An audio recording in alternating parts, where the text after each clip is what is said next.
Okay, are we online? I would hope so. There we go. So, since we've been playing the Curious Expedition yesterday, I figured it would be only fair to actually look at the direct competition today. And speaking of direct competition, let's turn down the sound here a bit. Speaking of direct competition, I wanted to address a few things about this game and the Curious Expedition that I feel we should have a look at, and that I feel would be maybe interesting or even enlightening for you to hear. Now, maybe people say that I've seen quite a few threads that say, yeah, which one is better? Which one should I get? And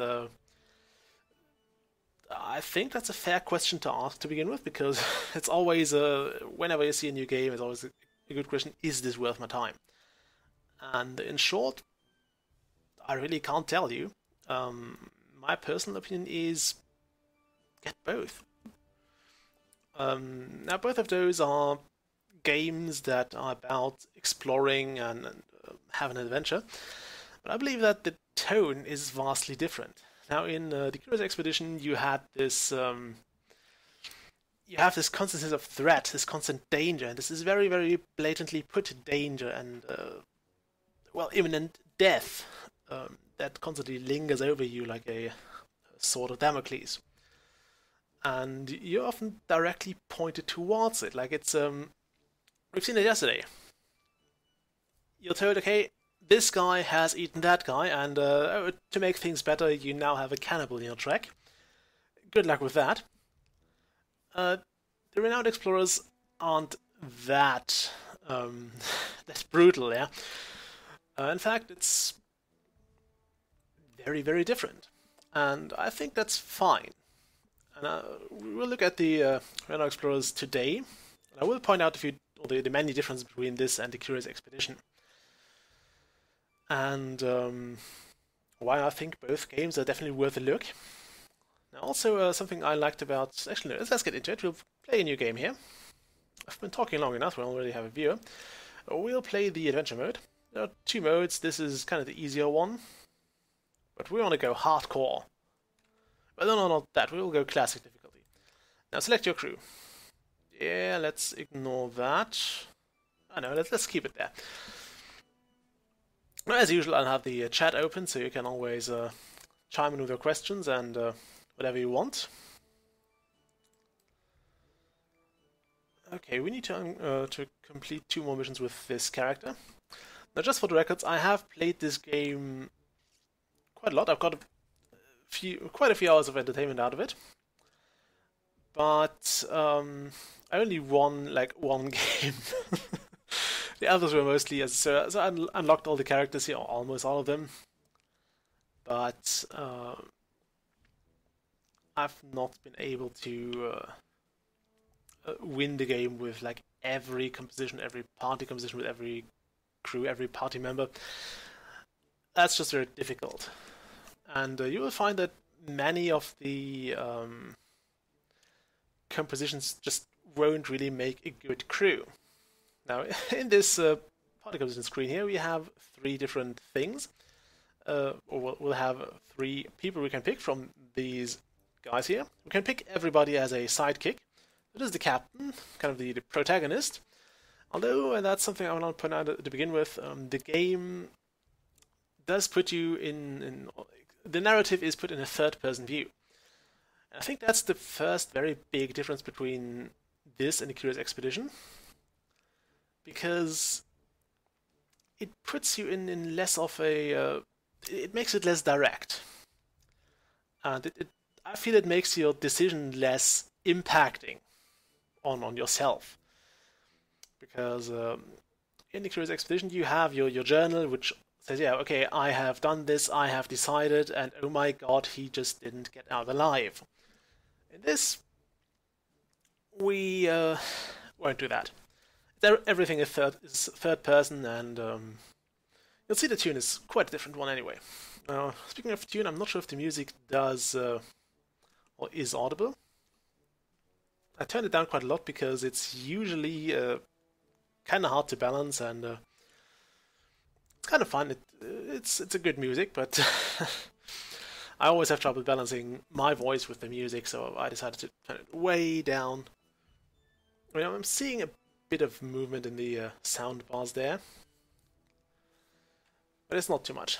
Okay, now we want to balance our party to some degree. Those three things here are one of the biggest differences, because in most games when you have a discussion you just have like a bunch of options. You have your few lines that you can pick one from, and from there it goes on, and depending on what you pick, your opponent will react in a certain way, and then you'll either win or lose. In this case, everything is kind of an attack, so there are like friendly moves, which are like, yeah, I'll make them a compliment. There are devious moves where you scare your opponent or confuse them, and there are also the downright aggressive things, like you shoot them or you stab them. And I think it's a good idea to find a balance between those three. Okay, we also have 4 categories here.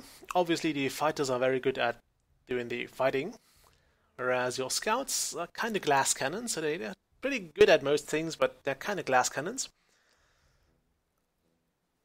And your scientists and your speakers are kind of the devious part. They can do all. In general, most characters are have certain moves. Let's just pick somebody here. I kind of want this to unlock the scout, so we'll not have a scout as the party leader. I think scientists make fine party leaders. Or speakers. Let's go with this guy. Now you can see he's kind of well-rounded. So that seems like a good idea to pick. Now here we want to pick Hatis Ataman. Now you see we are doing very well in the aggressive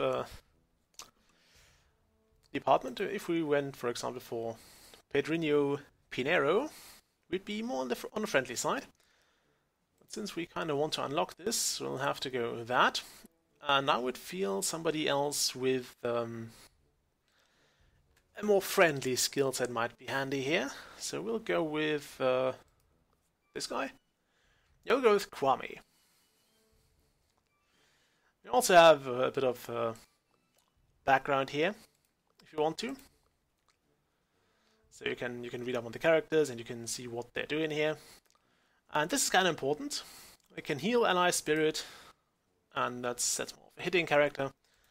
And here we have kind of a both, but he's not good at armor. You can also look at their skills, and that's kind of important for the later game. I mean, this is a nice blurb to hear about them or to know about them. And they also give you recommendations for crews that you could go with, but you don't have to do that. And it's certainly good to know which I can also go details here. So you see which skills they can learn. So this person can pick up engineering and quick thinker. This guy has engineer, so I might actually want to pick another party leader here. Because those skills, I think it's always good to have most diverse skills. So there's little point in having 2 people with the same kind of skill set. So that would be quick thinker. You're quick thinker as well, so nope. Oh no, you're engineer. Well, we don't need engineers, right? Yeah. Okay, no. So we don't need an engineer here. So you can actually bugger off again. Archaeologist and naturalist. Now that seems like a good choice. So we'll play with Emilia Karwowska, Kwame Amankwatia, and Hatis Ataman. Hatis Ataman? Whatever. We'll go with that. We'll also start every expedition with 2 worlds, which is kinda nice, and we gain study from wherever we encounter a nature challenge. Now something else we might want to... Actually, we'll just go. I think this is all we can do in this screen for now. Mind you, we may very likely lose this, so just a heads up, we may not win this game, and we may not even finish this game. But for now, that's all I can do. the game is loading now. Also has very handy tips.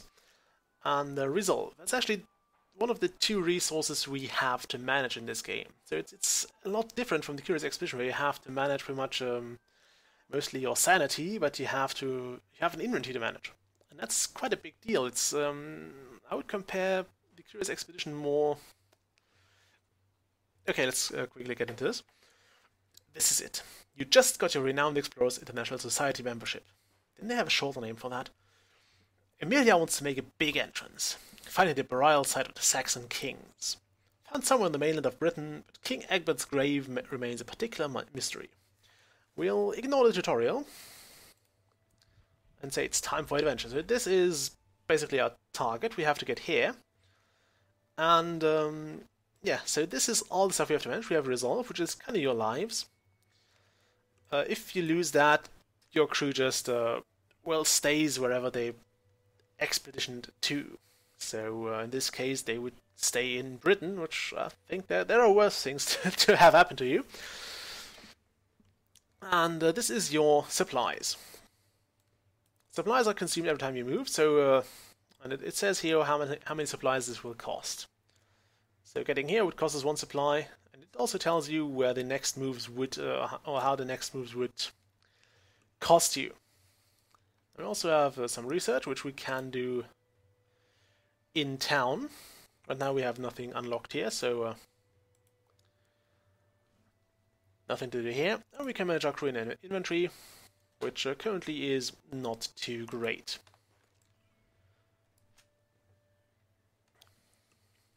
Okay, aside of that, all the loot is basically collected automatically, and we don't have to decide whether we want to take that golden coffee pot or we want to keep our food supplies with us.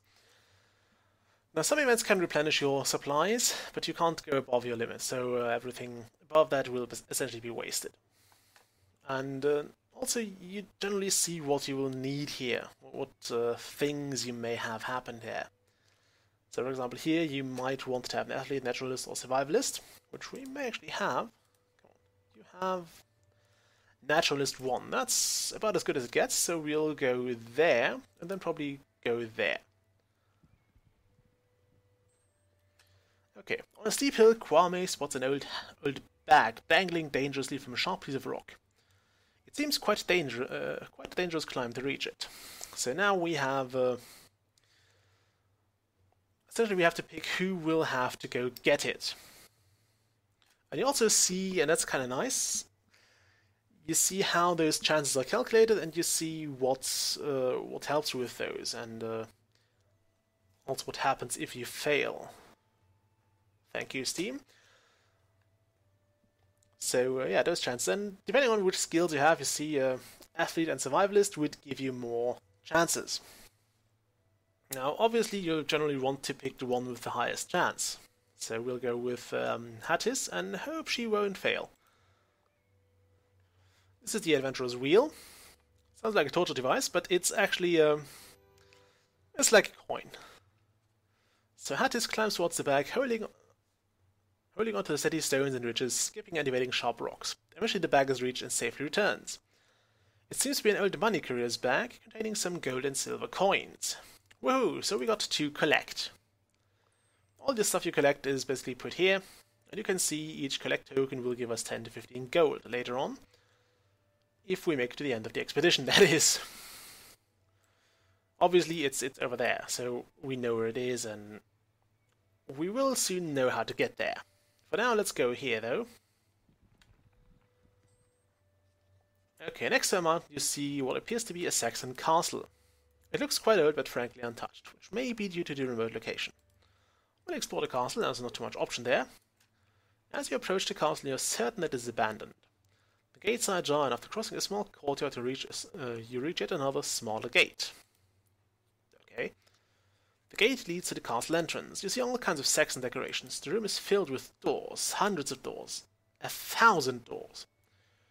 Kwame mentions that some say castles like these are cursed and you can get lost easily, but sometimes treasures can be found.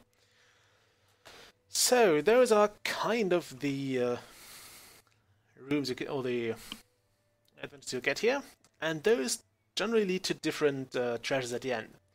So we could go for the throne room, the bedroom, or the catacombs. And I have no idea which one either of those will get us, so we'll just go for the...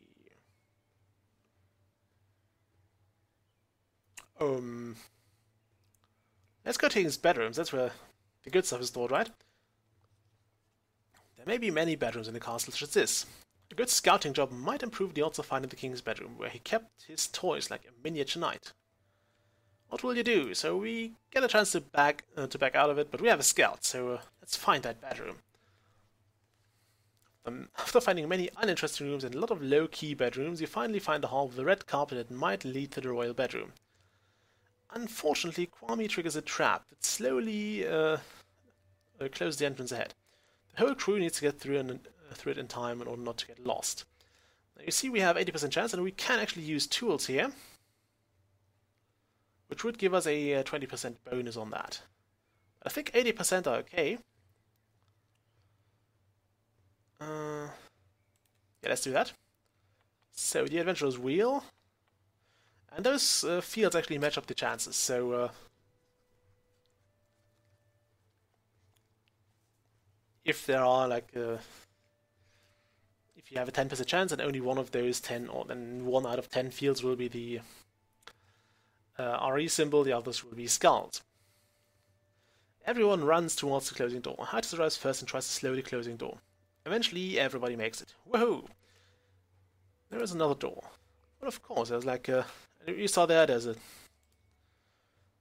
are chances. You open one into the throne room. Sure, it's old and dusty, but everything is still there. You're collecting valuables and find the authentic king's mantle hanging over the throne. Well, we didn't get to the bedroom, but we got something. Hattis wears it and is giving orders, which Kwame follows. Amelia, on the other hand, takes the mantle and says there can be only one ruler, and that's the leader. Everyone laughs. So, yeah, unlike the Curious Expedition, where we have the aforementioned threat of constant death looming over us, this game is more focused on the adventure itself, and on everybody having a good time on those whimsical expeditions. Which is fun as well, mind you.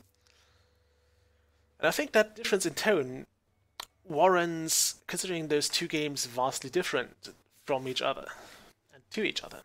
So we gain the Saxon King's Mantle, which gives us usually gives you a bonus as well. That looks more like a mourning mantle or mourning gown or something. We'll get one collector of a diplomat, so that's a perk I think Kwame has. Succeeds, we'll get one extra collect, and I think that goes for every expedition we have now. So there we go. We'll continue on, and depending on how you, or which, how often you succeed in an adventure wheel, you actually get experience. As you can see, Hattis has now collected 2 experience points, which is great. So there we could have some status to be gained, but I think we'll go here first. We have 6 out of 8 supplies left. Let's go here. There is research to be found here. Research is very useful very soon. As you walk through some rocky hills, Kwame spots a giant bird's nest with strangely colored eggs. These interesting eggs are certainly worth a bunch, but getting them might prove a challenge, since big birds are flying around everywhere. Obviously, we'll go with Hattis, because 93% is considerable.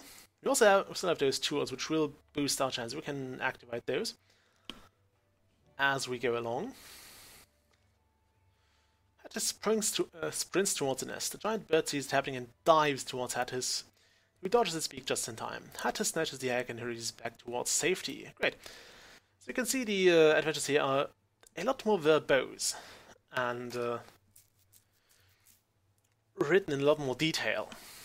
Also, Hattis has leveled up, so she has now enough experience to pick one of those perks. And this is where you can essentially craft your party, and I feel that the Renowned Explorers, it actually says in the name, this game is more centered around your party. It's more centered about the 3 guys who went on an adventure together, or on several adventures together. Whereas the Curious Expedition is more about the expedition that just these people were in, but the people themselves are generic, they're replaceable. With the exception of the leader, who shouldn't die, but everybody else is replaceable. It doesn't matter if you have this cook or that cook, or maybe no cook at all and instead a soldier or two soldiers or whatever. It doesn't matter. In this case, nobody will die. Your party will be there until the very end. And yeah, you just have to craft them so that they will be able to face all the oncoming challenges and overcome them. And this is pretty much how you win the game, as opposed to you just bring the right things and make the right decisions. Also, you don't thrust yourself that far into the unknown in this case. In the Curious Expedition, you can kind of guess sometimes what the question mark means on the map, like what you can find there. For example, if it's on the hills, you'll very often have those healing springs. If it's on a mountain, you often have a cave, and so on. But in many other cases, you don't know what will be there until you go there and explore it. In this case, you can plan ahead much better, because you will always know what's on there and what to expect there. And we'll pick the engineer perk. Unlock that, please. Obviously, the more skills you have and the more points you have, and there are, by the way, other ways of leveling those up. You also gain a skill with every level up. So that's guaranteed. There's no picking there, and obviously the better you are, the more skills you have, the better you'll end up, or the easier your time will be in the game. Now, we haven't had any encounters yet. As you walk through the hills, you seem to spot an increasing amount of ancient weaponry lying on the stone ground. It looks like an ancient battlefield where the Saxons fought heavily, a battlefield worth studying. We'll have Emilia study the battlefield, which would give us a 2/3 chance to succeed. We'll take it. It's a bit low, but we should be able to... Come on, come on. Ah. Okay. Yeah, we should have used our tools there. This is what we want to see. This will give you 1 more supplies. Woohoo! 3 supplies, that was a good one. Now what I usually try to do is I try to find the target and then just circle around it. So, I don't know how many things will be there. So we basically can go in once with our last supplies. Now you can actually go on as long as you want, but every move you make without supplies, also there may be places that will take 2 or 3 supplies to move, but every move you make without supplies, you will take a debuff for your crew for the rest of the adventure. So the boss battle will become harder and harder. And that's kind of a nice twist. So you're not completely screwed and out of supplies, but you will have a problem. Okay, we see a giant tunnel entrance. I decide to take some torches. Well, okay. You walk for a few minutes before you notice a giant machine standing inside the tunnel. Some sort of machine drill, powered by steam. It's a prototype but contains cutting-edge technology that can be harvested. Okay, if we use tools, we'll bump that skill up to 71%. Now, I would like to have Hattis study that, because she has an engineer perk already. Which one was that? Can I actually check? Yes. So she has piloting. And the more engineer perks you have, the higher your skill is, which means the higher your chances at succeeding in those challenges would be. And we could also give it to Emilia, but I would prefer not to do that, because we can go naturalist and archaeologist on her. And Kwame also has 2 different skills. He'll get the quick thinker, which we already have here, so I shouldn't have picked him actually. Oh well, we'll give him something else. He'll be fine. So we'll do it with Hattis. Come on, succeed, succeed, please succeed. Yes! Very good.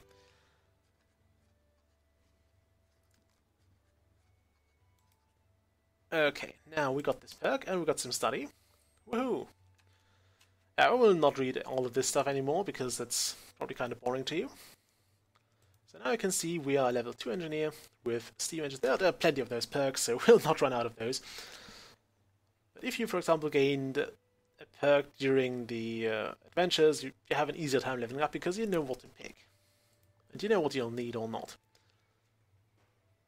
Okay, let's move on. We have this place to explore. The crew suddenly gets ambushed by some aggressive-looking men. These fancy pants are going to take all our jobs. Attack! Okay, so there's our first encounter.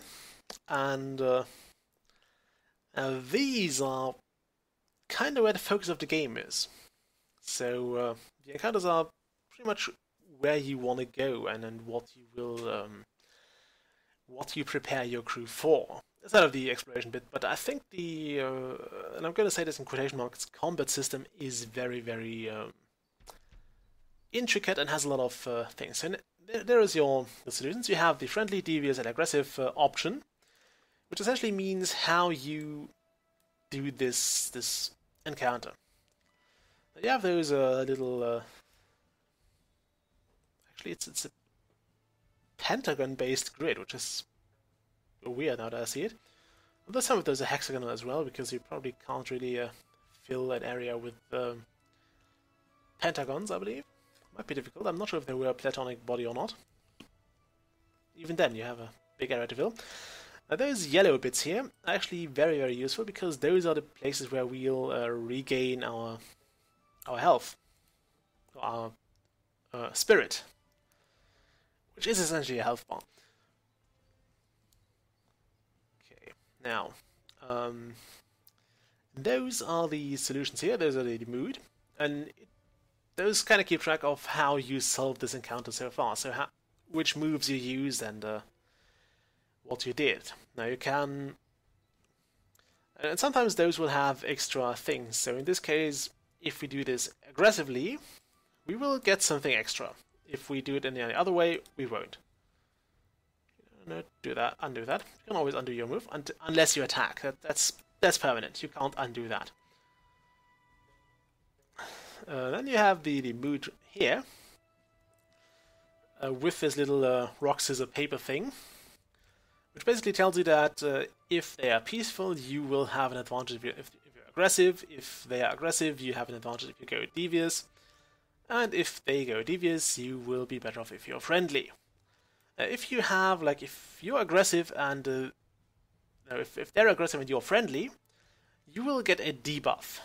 Like, you will lose defense because you're shocked at the violence, and that way the game kinda forces you into a certain playstyle and a certain encounter, which is something that I don't personally enjoy too much because I think it limits the freedom you have.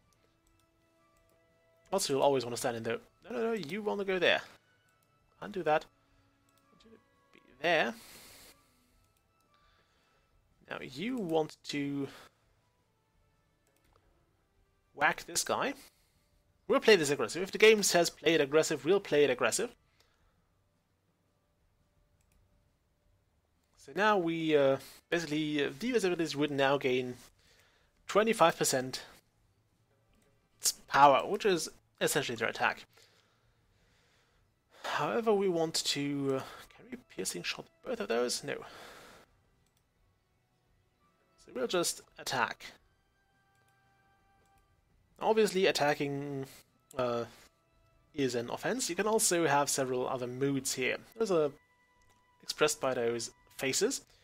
This is neutral. There is also a rather angry-looking face when it's a bit negative. It's a positive one when it's positive, and then there are also those extra effects which will. Yeah, the second bar. We'll talk about that now. This second bar here is the general mood. So this is the negative part, this is the positive side, and depending on what you do, like if you're attacked, your mood is probably going to go into the negative more, and certain of those moods will only trigger if you are either positive or negative. So if you're very, very far on the positive, because for example, let's say this guy here has cheered you up, you can see that. This will get the mood into the positive. It will also heal them if they are injured. And since they are in the positive, they will be excited then, which gives them more speech power. Doesn't make a difference here, but we can't do anything else now, so let's do that. And end our turn. Obviously, if you're like very, very far in the reds, in the sad part of the spectrum, you will have less of that. You will not be excited after that. You'll feel a bit better, but you'll still not be excited after that. I think that's a very nice touch. And that's basically how the game plays out and how the encounters play out. And I think, on the one hand, it's kind of a nice idea, but it's also not this non-aggressive... well, it is non-aggressive, but it's not this non-combative solution, in my opinion. It's just another word for when attack. They just painted over the attack idea. So you're not slinging swords and spells around, but you're slinging like either your sword or compliments around, which is so much better. Okay, you attack that. And again, this multi way approach is also kind of hindered by this idea that only certain outcomes will give you extra rewards, but because, well, those extra rewards are very much worth it, and then giving people rewards for solving an encounter in some way but not in another will generally try to push them towards doing it in a certain way. In this case, obviously, we'll try to beat them up. So you see the thing here is a bit more negative. But since we're standing on those healing tiles, we shouldn't actually lose this one. If one of your people gets knocked down, that's the where the second resource comes in. That's where your resolve, which is why it's shown here, comes in. There we go, we regain some health. And we'll knock this guy out. If one of your characters dies, you will lose resolve, and if your resolve reaches 0, you are out. It's game over. So we have dominated the opponents, we gain a perk. Well, it's just like a short time buff. Gain some encounter tokens, which will give you stuff after the expedition. This will be leveled up, by the way, so you will gain more per token.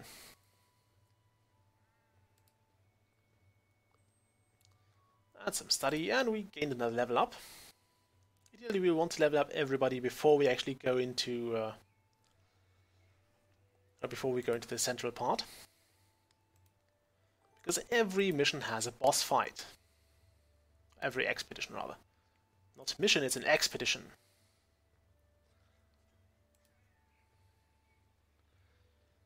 Okay. Which is better, speech or attack? So we can improve on our crew members for this expedition. We'll go with speech.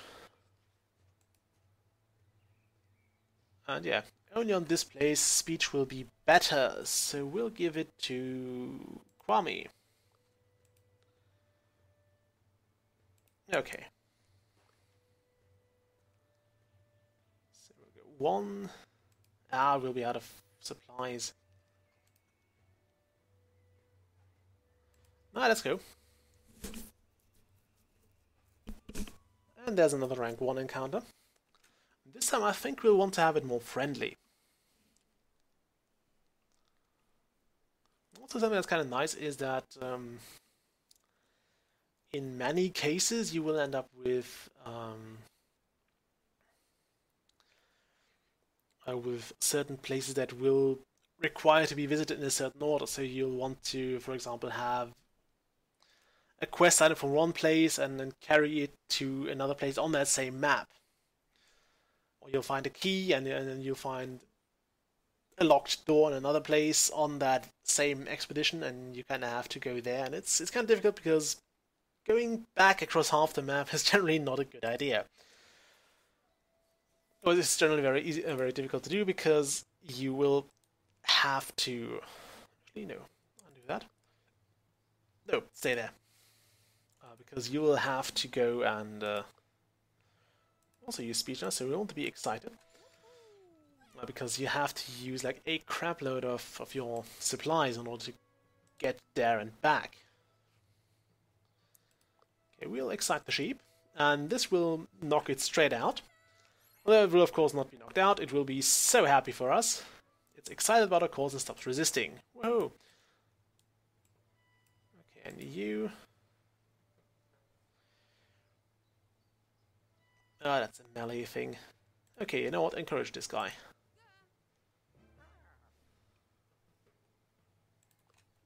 Okay, hello, second viewer.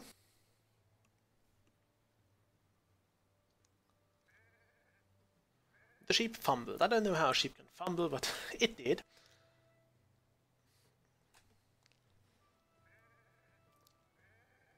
Wow, we are lucking out there. We are totally lucking out on that one. I don't mind that one hitting because, well, it didn't, but I wouldn't have minded it either way.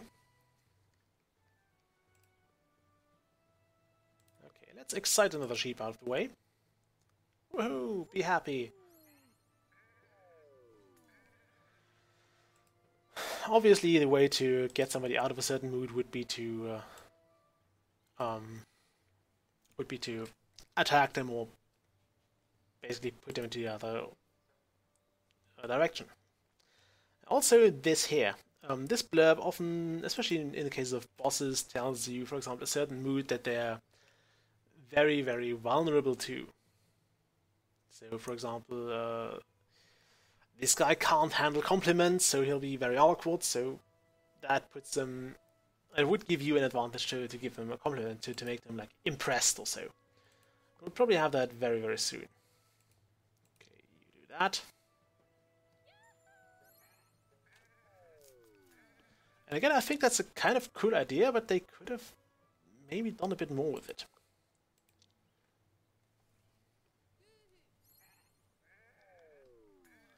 Also, it's nice that you can use most of those skills on your own, at least those positive ones. Because that will give you quite a big edge in battle. Okay, we've got some study here. Oh, in not battle.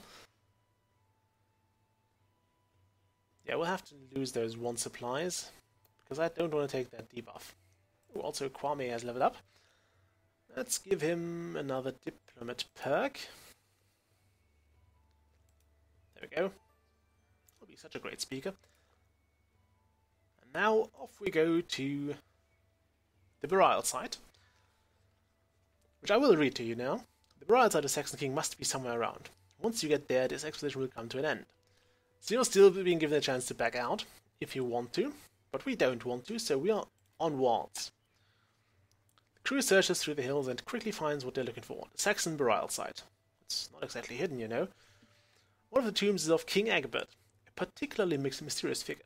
Finding its secrets will surely skyrocket your reputation at renowned explorers. However, you hear familiar laughter. Oh yes, no cartoon story is worthy without your rival. Aptly named the French explorer Rivaleux, who is considered to be the most promising of the renowned explorers. He speaks. Thank you, amateur. Under Rule 24B of the Explorer Mandate, fellow explorers should help each other out. And I really need to excavate King Egbert's tomb to gain another honorary title. We can explain how hard we worked for that. Rivaleux is in doubt. Leave this important treasure to someone like you? I don't know how to explain this to you. I'm a sharp companion Amir actor to explain my thoughts when I seize King Egbert's treasure. Hey, wait a minute. Before Emilia can stop Rivaleux, his cruise guide Amir stops you. He means to say you suck, my friend. Ludicrous. He's not letting you pass. So now we have a rank 2 encounter, and luckily we have reached level 2 with all our characters so far. Because with only level 1 characters, this is still possible, but way more difficult. And in this case, we'll also be... we'll also see that all 3 options will have different results. In fact, one of them may be very, very well discouraged. In this case, the friendly option will make Amir think we're weak. If we go devious, which is what he's good at, he admires us, and if we go aggressive, he's mildly impressed. Okay. Oh, there's a lot of those around. And I would like to start by figuring out where the yellow tiles are. All the way over there. We got a poorly designed map here. A poorly designed battle place. Can we hit both of those? Yes. Now we will take a debuff, but I think it's worth it in the long run because... Yikes, that was a massive frame drop. Yeah, now you see we have minus 25 speech defense. I might have made a mistake there. You. Okay, we have two people who can get other people, others excited. We want this speech power here, so we can become more devious. So we can try to enrage this guy, which we will. And either way, they will always leave the battlefield if their spirit bar becomes too low. And you can also, that's kind of hilarious, you can also confuse them too much. If you go friendly first and then you finish them off with like hitting them, then they will, or the other way around, they will be kind of annoyed at you and will just give up because of all the mixed signals. And I find it hilarious.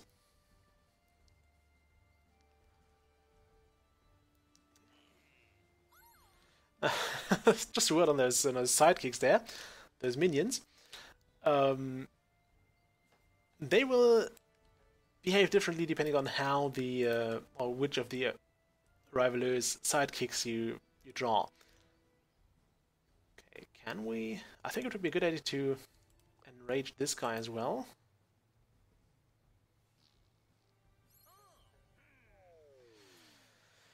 Okay, that worked. So now we would have more with,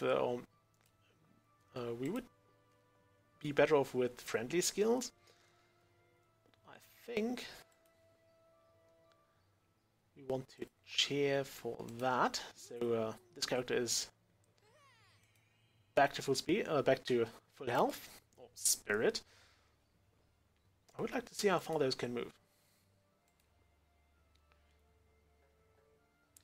Also, yeah, this is, for example, one of the more important blurbs, which tells you that Armia has discarded Rivaler's crew and a devious bully.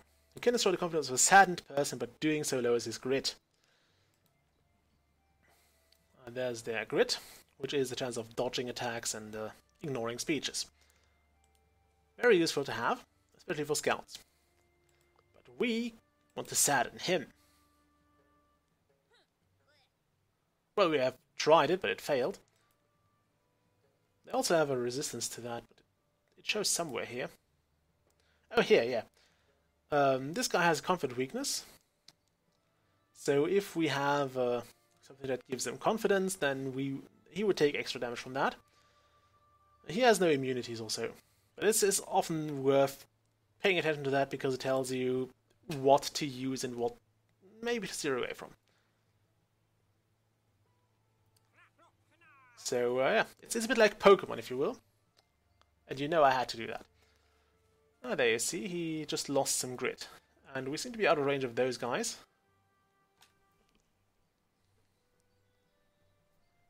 It's also important to know what those stats will do.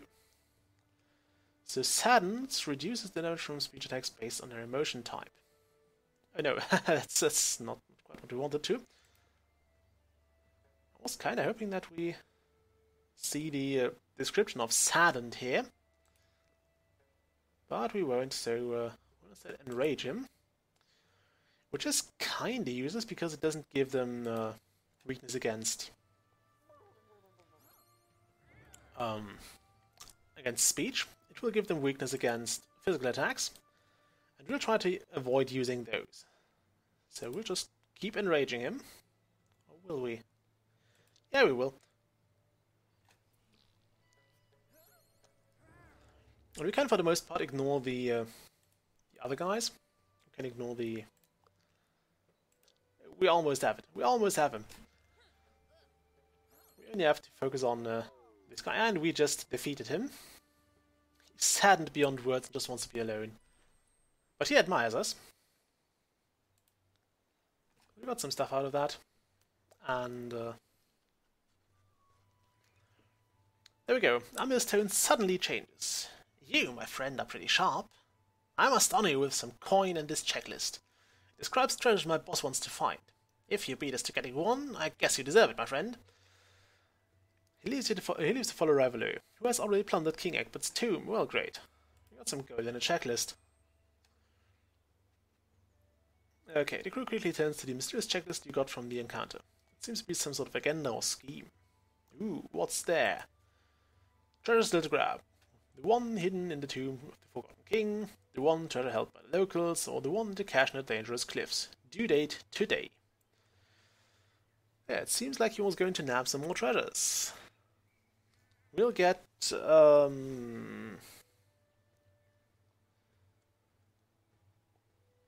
should probably check which treasures I already have. But I think we'll go with I want to raid a tomb today, so we'll go with the tomb.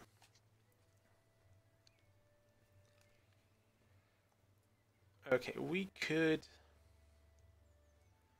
take that. And this one will always give us something, which is nice. In this case, we have a treasure. And there's a chance which one you get. And I think if we pick like the other ones, the chances would be different. So we'd have also note that we have a total chance of 101%. So I think if you went for example, with the locals, it might have been the Saxon Golden Horse with 75% chance, and the third one, which was the cache somewhere hidden, we would have a higher chance of getting the Heliodor. Now we've got to solve the justice. One extra collect if we gain this, and fighters gain +2 attack. Well, great that we have no fighters. Okay, now back to London. And I think... yeah, now let's look at the things here. This is the treasures we gathered here. There are usually 2 to 3, with one being the one you want, or the one you're there for, and the rest being somewhere below that, like rank B. I think it goes down to C or D. Yeah, now each of those tokens will give us something. Renown is essentially your score. Research is, well, those are basically resources you can spend on the map. I think that's another great difference between the who were a crooked capitalist. That's a harsh thing. Okay, yeah, we know the drill, thank you. There we go. We now have +2 supplies capacity. And we get 30% off El Vigilante's branded canned dog food. Well, great. Okay, now we have Insight. So this game focuses a lot more on doing stuff between expeditions and the things you do to prepare for them, which the Curious Expedition pretty much doesn't. It lets you buy stuff, lets you hire someone new, and that's about it. Okay, and I think what I want first is observations, because that lets you get improved storage pretty quick. Okay, one crew member will gain a perk. In this case, one of those. I think I'll have Emilia learn a scientist perk. Let's quickly check her skills so we don't pick one double. So she will get the electromagnetic perk.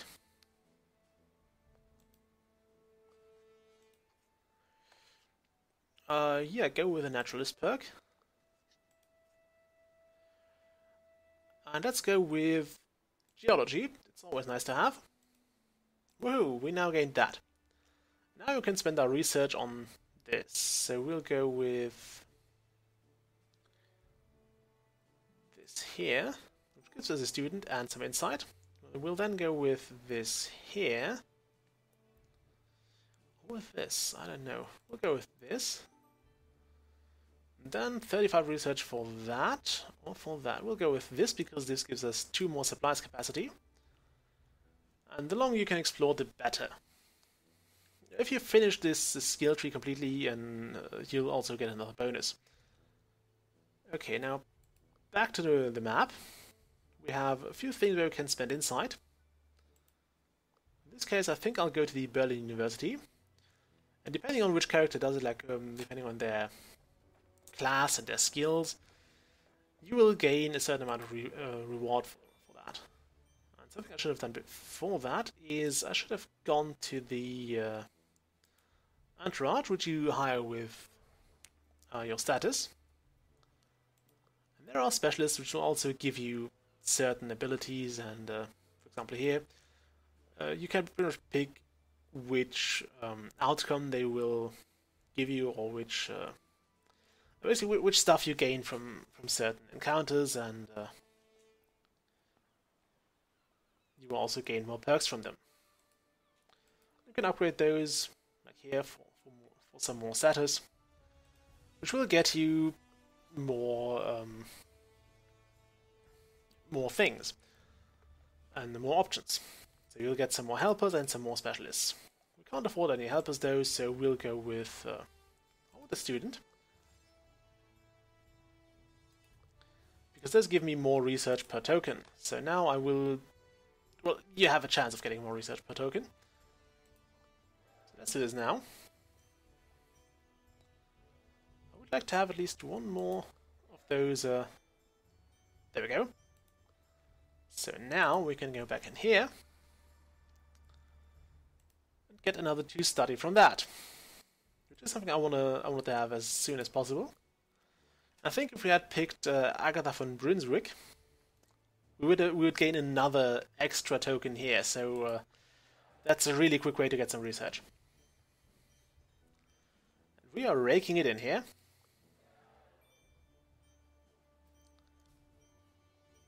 You see the amount of research we gain from that varies a bit. Okay, back in here, we can now finish that. It gives us 1 study every time we finish a challenge. And I want to learn more from nature challenges. Yeah, let's go with nature. Okay, and another thing. And I would like to learn more, or get more renown from research. Like this. Now, there are other perks you gain. For example, this one would give you more stuff. Actually, all of those give you more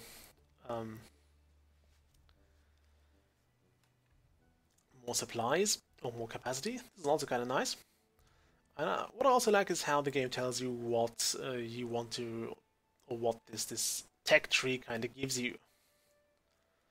If you want to be known through status, through gold, through science or research.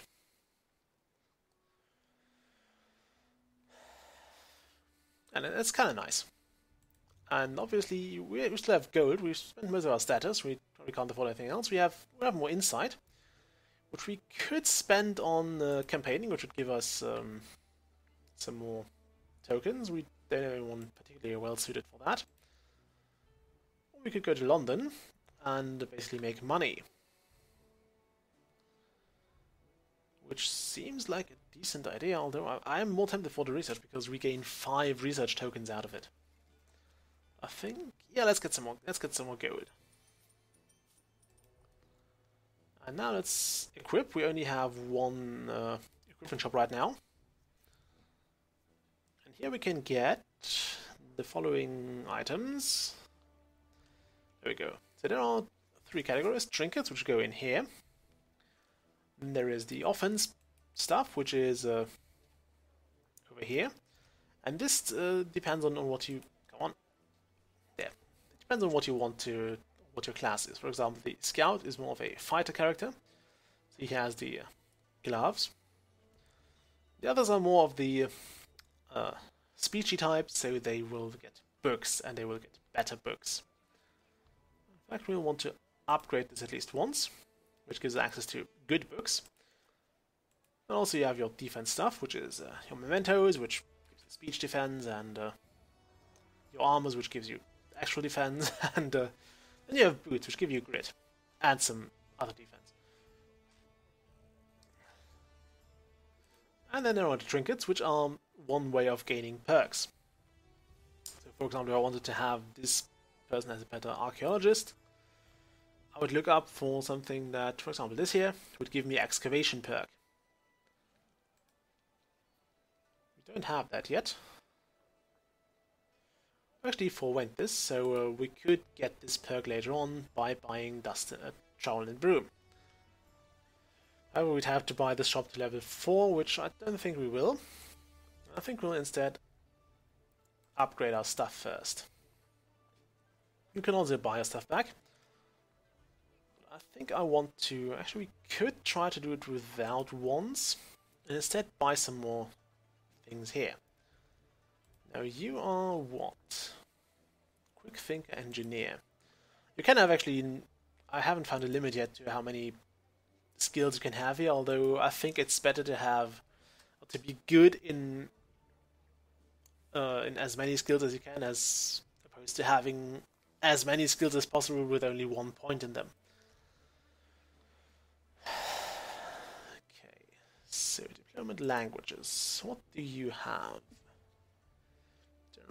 General is honestly negotiations, and you will learn politics. That's fine. We'll do that. Not made of monkeys, the monkey wrench. It would give you engineer advanced tools, so might be worth giving this to you. I also like the survivalist perks because they do generally come in handy. I will give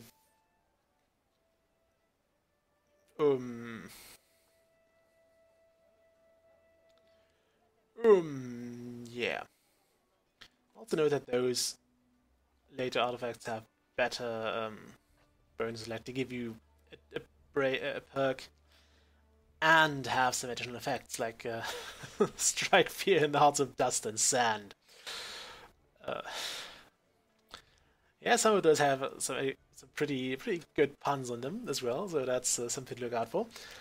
But yeah, those will give you, or make adjacent opponents have minus 10 speech defense and so on. That's also, this one obviously gives you 2 perks, which is just way better than 1 perk.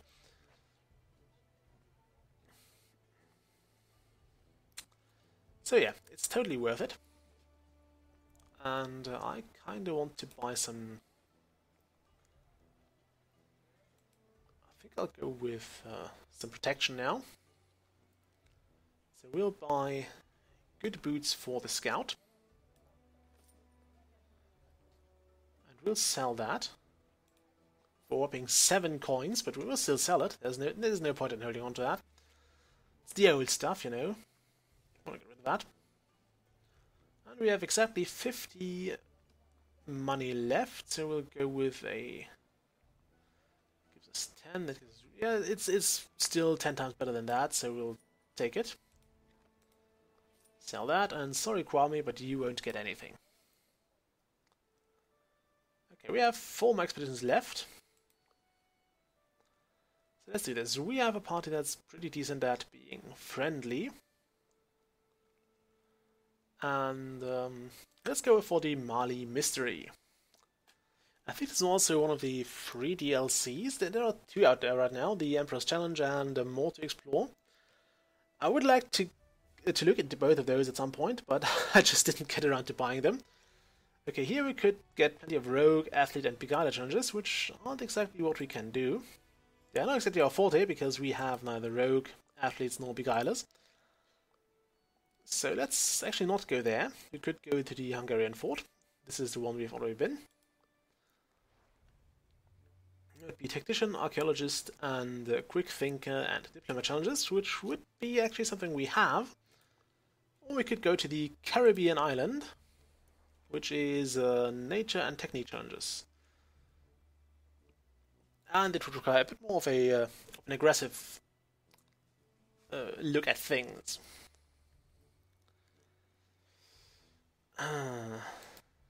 Both of those are actually...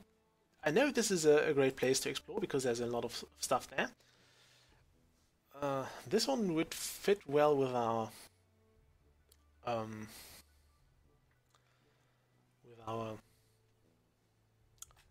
crew, and This one might not so much. Also, a difference between the Curious Expedition and the Renowned Explorers is that you don't venture to the completely unknown. You don't venture to lands that have been untouched forever. But you are venturing into places that have very well been explored, or that have at least been known to mankind, that haven't been completely deserted, although granted the Curious Expedition places also have not been completely deserted. Also, we're in 1 hour now, and I would like to finish up this discussion of which game is better by simply saying that, in my opinion, the entire question is a bit flawed, because the two games are just vastly different, and it depends on what's more down your alley. And I see that people think, okay, both of them are about exploring and about kind of managing an expedition. I believe the differences are just pretty big if you look at it very closely. And of course, they both appeal to the same niche, because people who like the idea of exploring and of adventuring and of that kind of stuff will probably be interested in both, but thankfully none of those games is, and I have to stress that, none of those games is prohibitively priced. When I checked it earlier on GOG, the Renowned Explorers International Society was priced, I think, around 20 euros. I think it was 19.99 or 19.95. But there are DLCs which will make it a bit more expensive. And then you have Curious Expedition, which was, as of today, at around, I don't know, 1 PM, which was priced at around 12.69, I think. So, certainly a game you can pick up. Honestly, if you get it during a Steam sale or a GOG sale, you won't miss out on much, okay? And I would understand this question more if both of those were like $60 releases, AAA things, because in that case I would certainly say, okay, yeah, it's if you have two titles for $60 each vying for your attention, then yes, I would agree that I'd get only one of those at a time. But yeah, if you like those kinds of games, then why not get both? You don't have to get them all at once. I mean, I got like the Curious Expedition first, and somewhere later, when it was on discount, I picked up this game. And I have to say, both of those gave me quite a bit of enjoyment. I got plenty of entertainment out of both. Although I have to say that because the amount of expeditions in here is, at least without the DLCs, is somewhat limited, you will, I feel, have a bit less replay value. Because you know what happens here, you know what you have to bring, and even though the map might be thrown together slightly different, it's still the same map in the end, you know? Also, let's go here while I talk. And yeah, so my point is, if you want to have this more serious tone, I mean, I've shown you plenty of this now. I've shown you plenty of the Curious Expedition now. If you want the serious, hardcore roguelike where every decision can doom your entire expedition, and by doom I mean get everybody killed horribly, then go for that. If you're more for the light-hearted, adventurous kind of way, where you prepare very, very carefully and then just it out and have a great or a rather complex combat system, then you might want to give this a try first. The Renowned Explorers International Society, which is a ridiculously long title. Also, yes, there's something about the combat. I think in this game here, in the Renowned Explorers, I will not say the complete title every time now. It's kind of a very important set piece. It's where many things lead up to, and you do feel that because the game loves to throw encounters at you. and I think that's something you have to keep in mind. It's a big idea, and yeah, so you see, we start the expedition with a rank 2 encounter, as opposed to like more decision making, and I think that's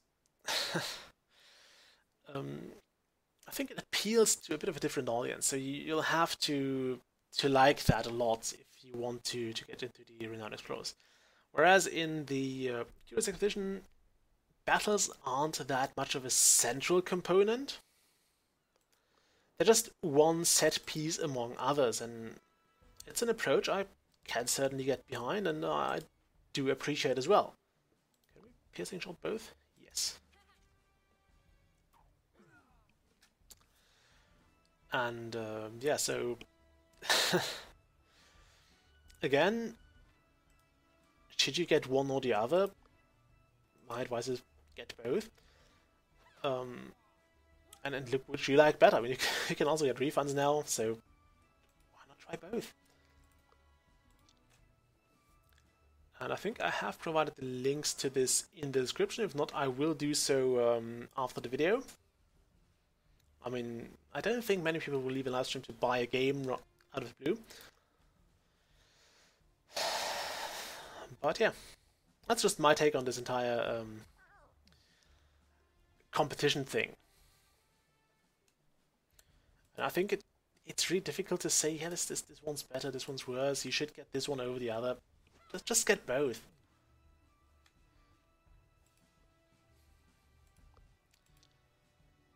Although I have to say that I would say that the Curious Expedition has a bit of a higher replay value because it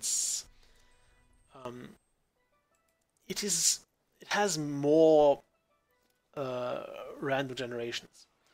You can see that here we have all those story bits which are kind of the same every time. I mean, yes, in the Curious Expedition it's also you have the same diary entry for the same event, but it just feels more random. It just eventually you'll be railroaded. You feel a bit railroaded here because you have those encounters which basically tell you how they want you to solve that. And while it can be a bit of a challenge, it's also not that deep in terms of strategy because all your characters only have one move per mood, plus the bonus stuff they learn later on.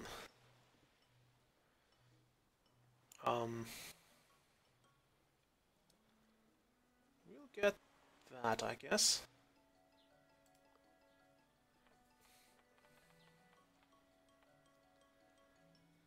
There we go. Okay, attack and arm, but only this expedition. We'll give this to Hattis because I think she's the weakest character in terms of defense. Although we should have given it to Kwame because he didn't get a gear improvement last time. Ooh, also, there's 0 cost for that, so we'll go here first.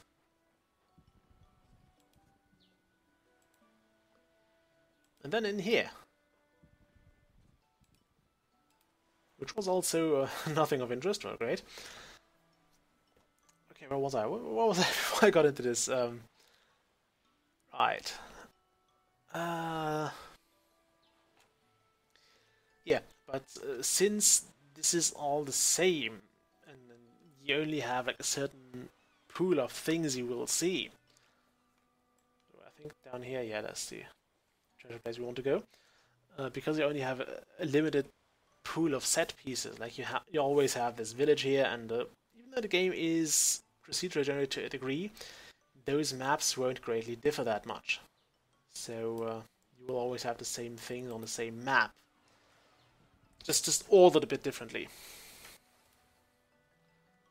I think we'll want to research that tree instead. On the 50% chance. It's a 50-50 chance, but I don't like to risk it.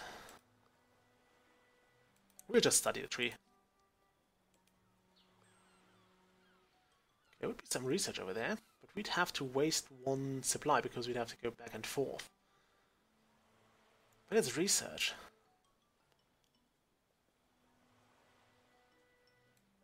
We still have a long way to go, so we'll ignore that and get some other research. We don't get lucky with our encounters here.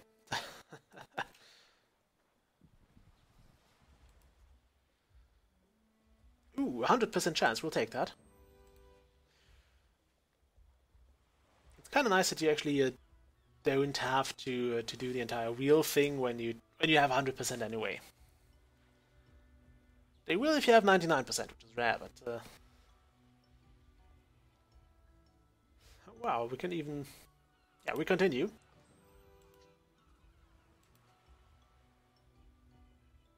And we'll even go even further, nice.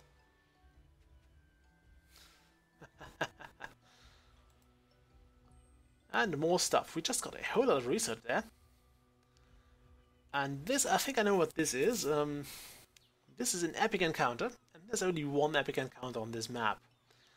So yeah, that's what I know what happens here, because I've played this map already, and there are only so many expeditions you have. Whereas in the Curious Expedition, yes, there's also a limited amount of things you can encounter, but they're always a bit different, and you don't know until you go there. At least is what I feel.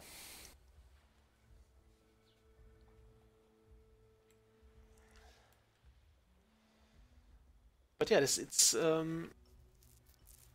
actually hard to find a comparison. I think I compared the Curious Expedition more to Darkest Dungeon because it has this dark general mood. It has this permadeath. I mean, here you can't die. If one of the characters goes down, you can just revive on the spot for one resolve. But they don't die. Even if you game over, you don't die per se. So we'll go for the epic encounter. Speaking of you don't die. Yeah. And in here it's more child-friendly and nice, and oh, they didn't die, they just stayed there because everyone was so nice. Which is kind of cool in itself. It's a bold move to make, and I absolutely love the graphics. Like they did a really good job here. And yes, we found the Titan Ape, a rank 3 encounter, which I may or may not be doomed to lose. Yeah, anyway, overall this game is way more cheerful, and it has, hands down, it has nicer graphics. I'll admit that freely, and it is still fun, and it's silly, it's whimsical, it's a great game, and a great thing to pick up, but I honestly found myself being drawn more to the Curious Expedition because I like gaming when it hurts. Sometimes. Okay, now always check the ape. Now you see the ape is immune to being terrified, so there's no point in terrifying him. He will be easy to impress, and we can go with each of those those things here. Why do we start with half the spirit? Oh, I think it's because we pretty much got hit somewhere else, I think. However, we kinda want to use the... Oh, this has to cool down still. Oh no, can't be used for standing next to an enemy. Okay. Can also not be used right now. Why is that? Oh, broken start. Okay. I'm not sure I like that. But yeah, the ape. Will dominate you if he sends you're devious, so we might want to avoid being devious. And just hit that.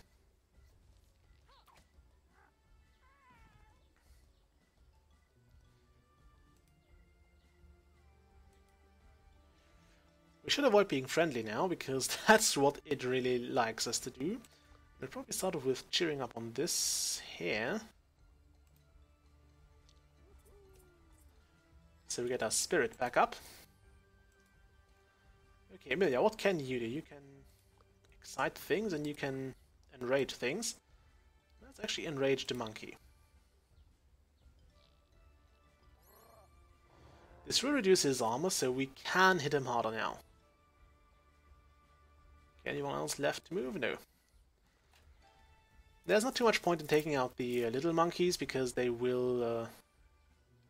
yeah, he has a ridiculous amount of defense now.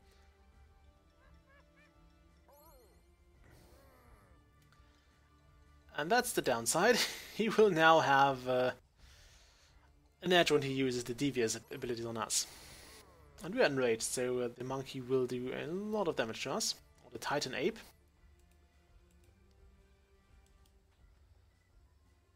Okay, let's go with this and have everybody getting more friendly. So at least we're not enraged anymore, because we went to the sweet spot where everything is neutral.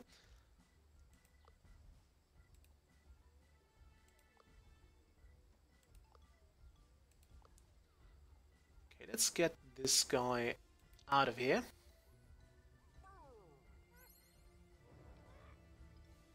Can I use my shot now? I totally wasted my attack on that one ape. Actually, can we line it up so that if you go here, can we line that up so that we hit both of those? No. Okay, undo that then. Yeah, I wasted my attack with Kwame, because I could have just taken those both out like that.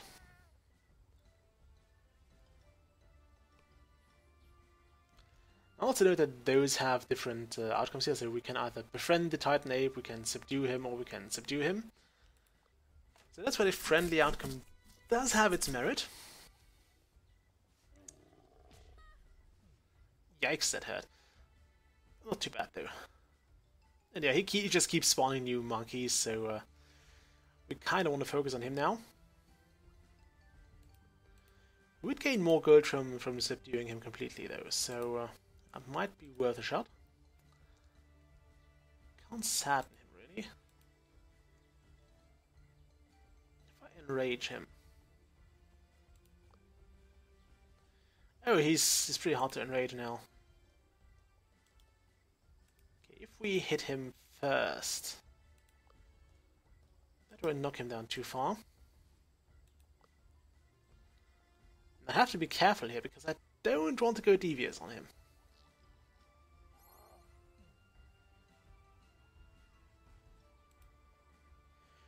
And actually, no, I'm not sure if he has attacks. Actually, I do believe he does have an attack, so be careful about that.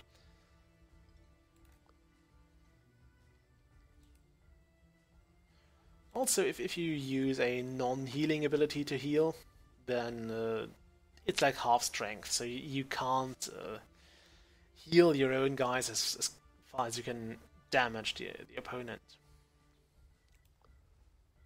Let's get you down there.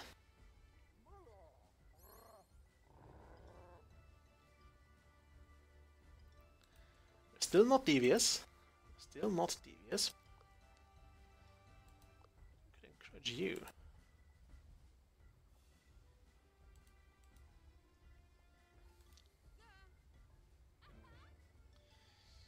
Okay.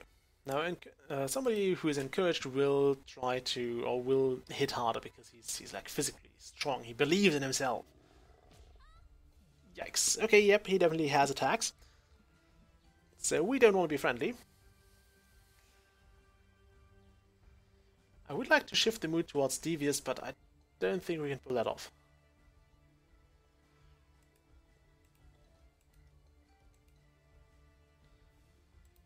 Okay, you cheer. I should have probably attacked first, when I was still excited. Enrage. Yes, we will enrage this. Since we have that speech bonus now. Yeah, now he's enraged, which will mean... There you go, speech power is increased by 25%. Now it says what's to them. And there, minus 25% armor. I can't speak now. So, if we hit him now, we'll hit him hard. Don't you fumble that. Well, we went onto this map knowing that we might want to be aggressive. Oh damn, we are now being... He buffed himself, that's great. So many monkeys, I hate those, I hate those. At least we have 25 plus 25 grit, which means we have a higher chance of resisting attacks and abilities. Also, what's that? Improved defense for 1 turn. Oh, great. It's just what we needed. Now we could use that to... I'm not sure if it's worth to use that turn on healing up. I mean, we are pretty full on health. I would like to actually... Ah, I'll hit him. We'll hit that monkey. Because we need him to... we need this one to go down quite fast. If he decides to hit us, he will hit us hard. And that will suck. Okay, now Divisibility will gain more power, so we'll give him... Yeah, we got him enraged again, so he'll do less damage.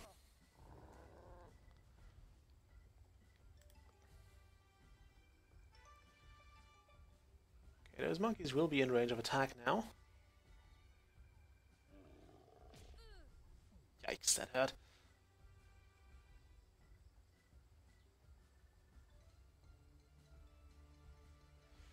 I'm so glad he didn't attack Emilia here.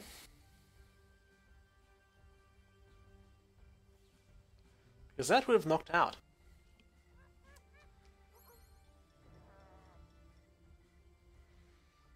Okay, and this one will also... No, he will not be in range. There's so many of them. So many of them. Why are there so many of those? Ah. Oh, we'll have a hard time here.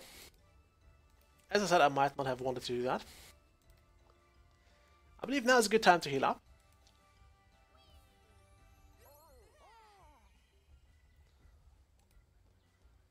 Okay, now can you could go here and hit that monkey.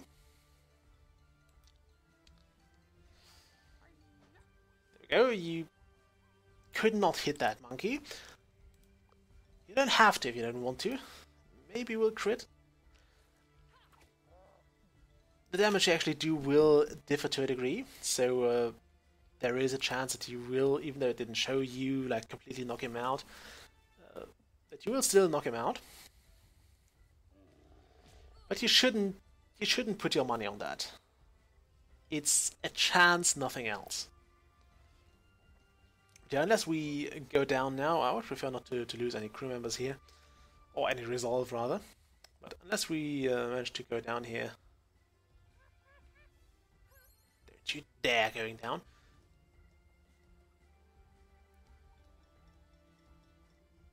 Oh, damn. Should be down. There we go, we lost one resolve. Hattis is very confused about it all.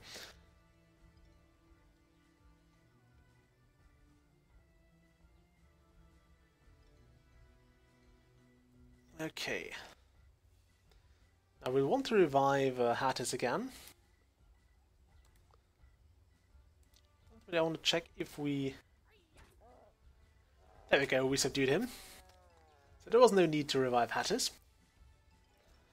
It's always a risk that they go down another time, and you will lose the actions of, I think, both of those heroes. So, I'll say heroes, both of those explorers, not heroes. Although, you would say that...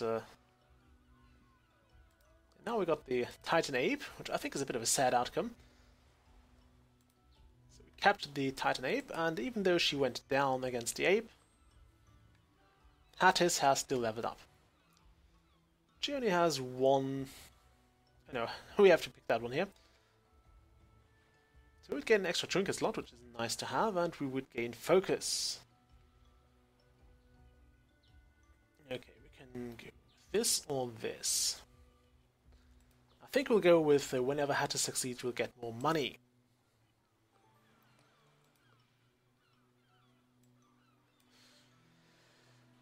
Yeah, the second very important part about the game here is the adventure wheel, which is like the central thing you do every time you have an event.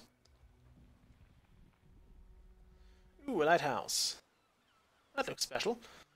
Let's go there. Ooh, Hattis finds a mechanical secret at the 4. We'll take that, it's purple.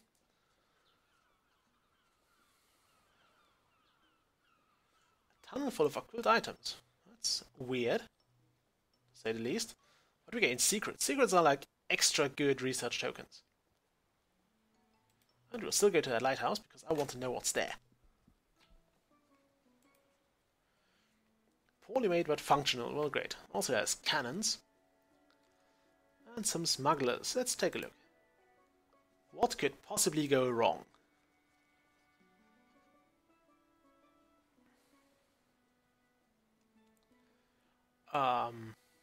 Let's go with the fame. Seems already famous here.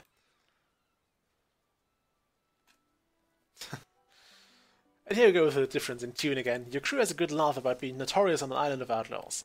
Especially Kwame can't get enough the irony that you were hiding right under their noses. And something at the lighthouse happens. A ship!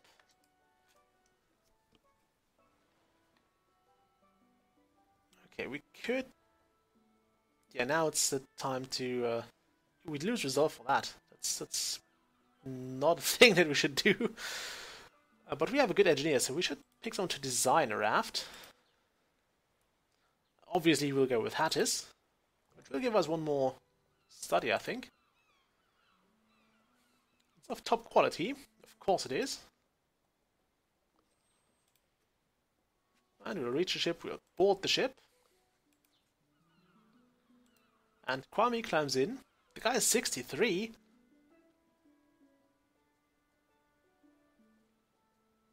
Okay, we just saved some hostages, although saving, they're still stranded here. Oops, the smuggler captain. Yeah. Hattis, do the thing. 50% chance. Will we make it? Will we make it? Yes, we just made it. I think that wheel is kind of... it adds a bit of tension to the entire thing, because you have this sequence between you making the decision and the decision, and the result happening. You have this wheel, and it just gives you this short bit. It's not too long, and it's just very well executed. I think the timing is just right for them to go. Okay, will I make it? Will I make it? No. Yes. No. Damn.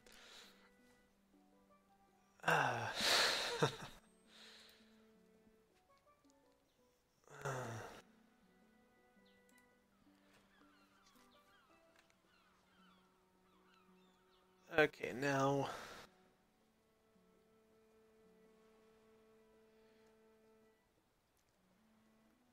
Okay, we could get a rank 2 or rank 3 encounter. I think we'll go with that. Sometimes, or in many cases, your perks will unlock special special encounters or special options, which you just saw here. And I think that's just great. It's much along the lines of games like FTL. It also have very special outcomes, or almost like you had this blue results, which were almost positive, always positive. And you had those other ones, the regular ones, where you had chance of either losing or winning. Okay, they only have 3 people. That's perfectly fine. We can do this. So piercing shot, those 2. Boom. Okay, we'll get out of here so rich and with so much research, which is like the coolest thing ever. We get so much research out of this. Do we have anything that's... Oh, we can enrage them. Oh, you can't go there. Well, fine then. You can't go there either. Nope. Sadly, there's no like defense button where you can use your turn to defend yourself or prepare yourself for an insult. Not bad. Okay, you get the gist. Wow, you can't actually kill this one. In that case, try to encourage this guy here. You can't do that either. He won't be encouraged at all. We'll at least get him somewhere out of this valley of misery he's in.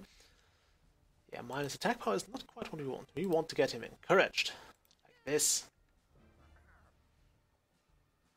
And yes, I know I'm just wasting turns getting this guy buffed up again, but yeah, he's pumped to win physical challenges. That's actually... ooh, apparently he's weak against enragement.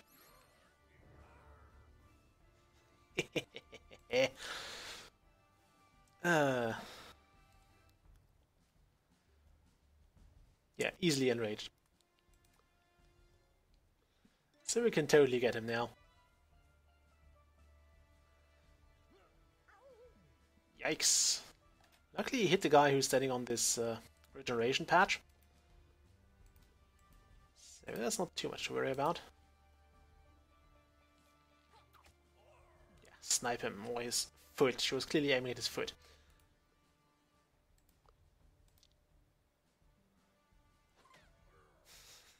Classic. Research is classic. Whack him with a shovel. Okay. Okay, what did we get? Ooh, we recognize one of the hostages. Okay. Doña Olivares, a Cuban diplomat. Okay. So we now have a lobbyist. Great. Okay, and I think I'll call it a day after this expedition. We'll save the game and I may continue this another day if you guys want to see it.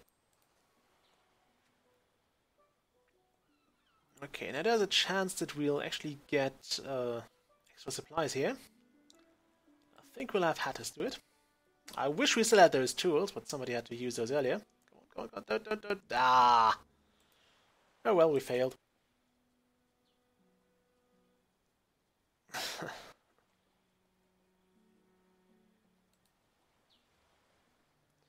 There are some of those which are a bit more hardcore, which will actually cost you resolve.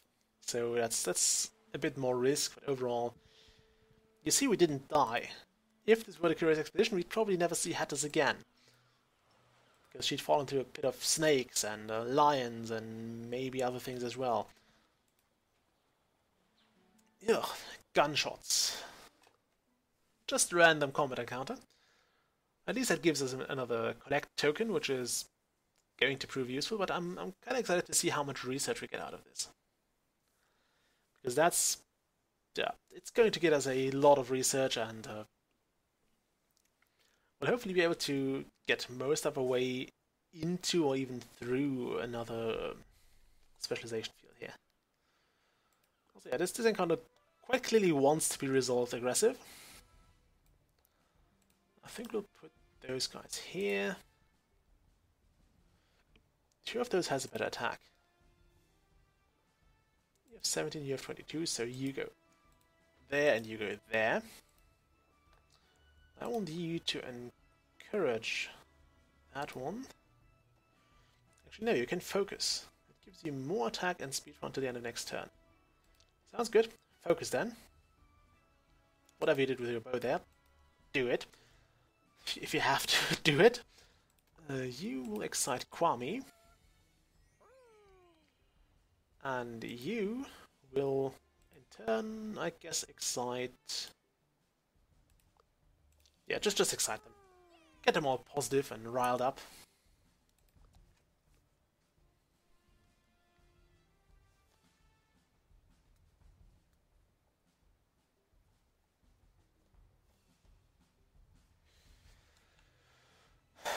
Okay, do I want to? I don't want to wait here. We have this pretty much ready, so it would be a waste not to use it. We are focused and it will wear off after one turn, so might be a good time. Or now is as good a time as any, really. We'll just send those two as a kind of a decoy. Because I'm hoping that those two won't focus on hatters. Is that another smuggler captain?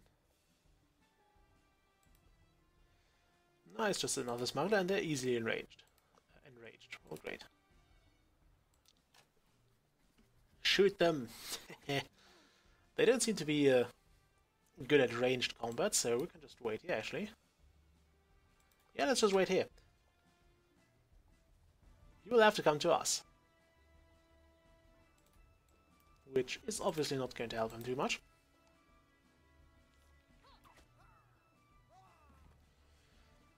Also, I think we will, after this, have unlocked... yeah, after the expedition, we'll have unlocked Hattis as a team leader. Which I'm not sure will sort too much for us, but it's nice to have. I'm also not entirely sure how the experience in battle is distributed. We'll get one campaign or one study token in Berlin. Now this would give us obscene amounts of research. I think that's a perk Agatha can get as well. Also we get a very interesting attack here, which has absolutely no attitude. So this will not do anything to the attitude thing. It won't benefit from anything, but it will also not put you in a disadvantage at all, which is kind of great.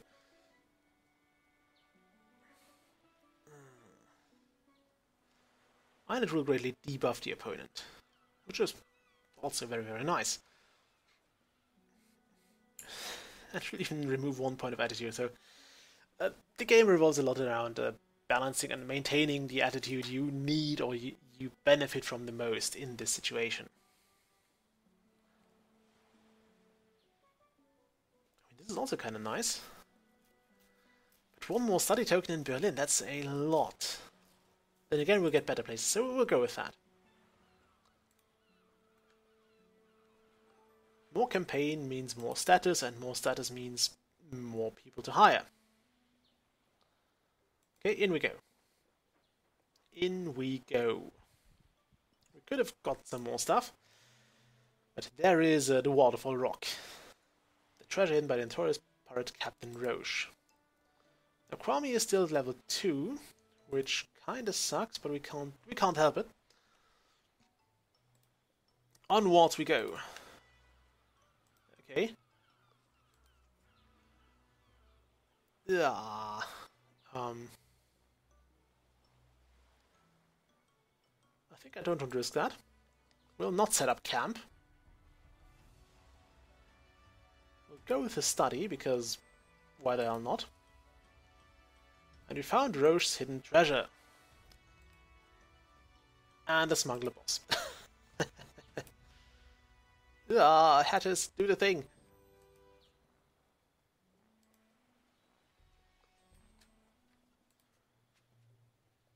Yeah. And rank 3 encounter.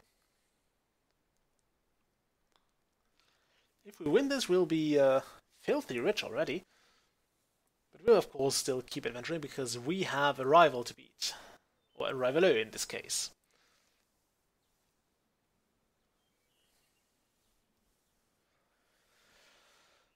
Come on, load the game. And yeah, this is about the amount of time I allotted for the stream, so we'll be fine. Okay, this time we start right next to the opponents. Where's the smuggler boss? He's over there. And he, just like any others, is easily enraged, and he can charge up, which is going to be annoying. That is going to be rather annoying. So let's get those two at least damaged first.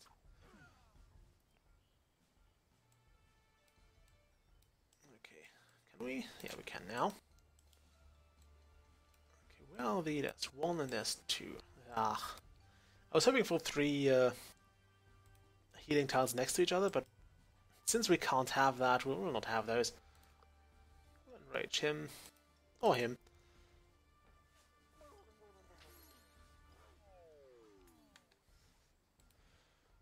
But I think the argumentation is a bit flimsy. That yeah, he's so enraged, he's losing it, and he's out of it. Oh, seriously.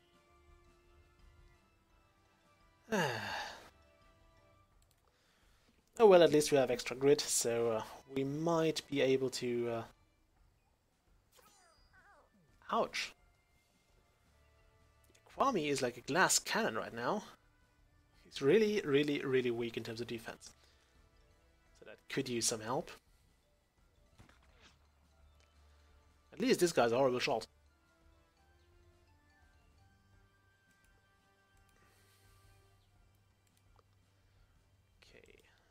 We want to shoot this fellow. Yep, get rid of him. And we want to use Kwame to knock out this guy.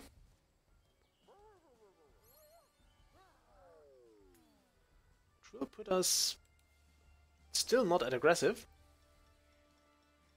Just use this to give me at least some health back. I don't want to use my area of effect heal because it's my area of effect heal and it has quite a big cooldown, I think. We can now get to the smuggler captain. Although if we retreat a bit, if we move back here and have his focus, then move this, move completely back here. Yeah, damn it. Can you excite him? No.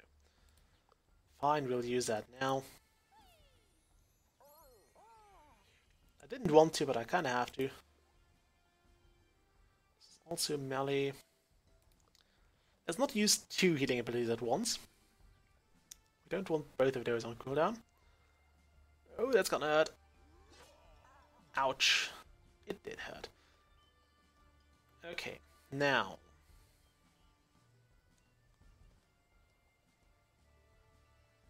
Step 1, we have this amnesia shot.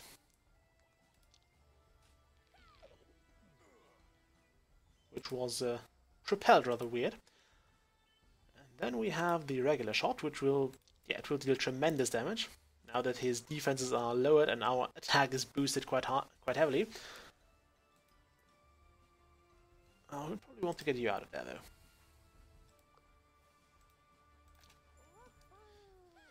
Okay, just give you some speed power there. Because we're going to enrage that guy. I could have started with that actually. Oh, he has charged. He has charged up. That's not good. That's not good. And we're getting surrounded. That's also not good. Okay, you. Enrage this guy. I totally wasted that, sadly. I could have hit him now. Like, extra hard, and it would have been fun. He had less speech defense last round. Damn. Could have finished it. Could have totally finished it. Well, maybe we'll finish it now. I hope I don't have to defeat all the rest as well.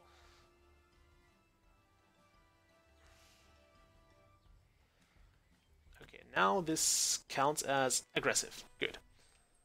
It's usually just the end of the battle. Nothing else. Like, you can do whatever until then. I could have gone friendly this time. I kind of have to... I think you get the better result, or if you end the battle with an aggressive mood, it will work out. Okay, we got plus 10% gold from all collect tokens, which again I think works for everything from now on, which is kind of great. Okay, end this expedition, and let's see how much research we got out of this. That was pretty great. We were aggressive, which is not so great, but well, couldn't be helped. We gained a lot of stuff here. Fair amount of gold, fair amount of status, and obscene amounts of research.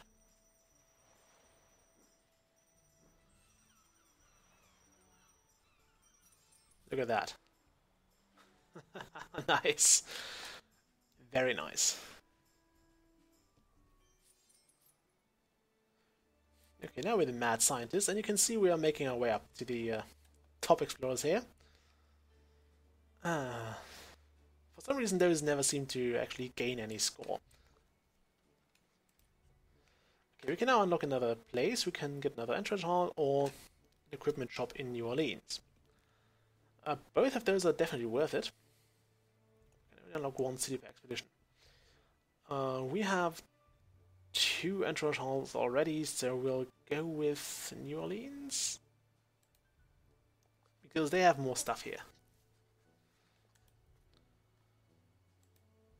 Okay. Now let's spend our research. I mean, and then we'll call it stream. I want to make most of my actions in cities, but I also would like to have this. Although it's more like it may actually give you more give you supplies back, but later on that's not too much of a bonus actually. Could get barterers, which we have in Stockholm. That would cost a bit of status, but I think that would be worth it. Now, you don't get those, you just get the ability to buy those. You still have to pay for them. I kind of want history as well.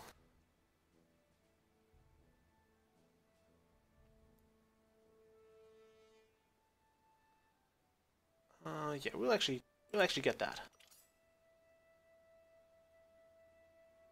Get one insight. Get one lobbyist.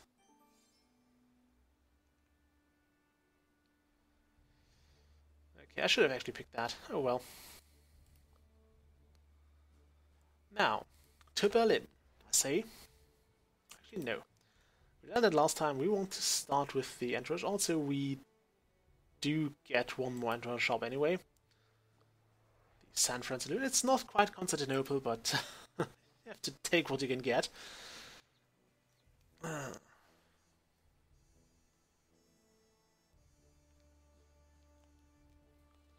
And there are some pretty great helpers here. Let's see what the tier 2 is. I didn't actually want to spend that, but that's what you have to do anyway. Okay. Yeah, let's go buy some more students. Start over here. Let's get one more student. I guess I would also like a specialist here. We have an engineer, so we'll take that. What are you going to learn? Engineer combustion. Well, you know what? You're not. Do you have advanced tools already? Yes, you do. So we'll hire this guy.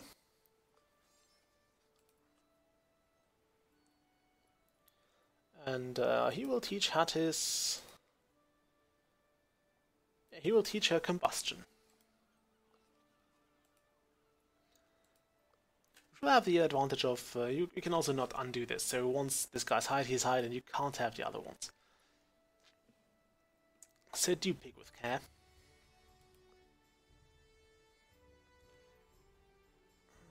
Okay.